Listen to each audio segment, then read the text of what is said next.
sa Muscat. Dito kami sa Chowking kumakain. Ayun, kasama ko siya. Wala kami dito sa Chowking. Kasi wala naman kasi ito sa Suhar, mga sisilabs. Tapos wala to sa bundok. Kaya dito kami gumala.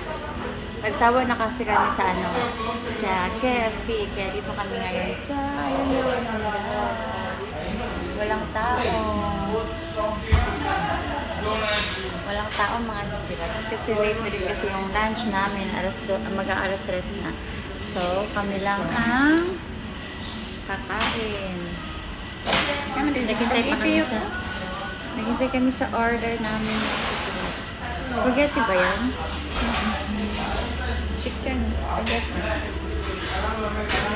Sige na mga sisilabs. Thank you for watching. Bye-bye.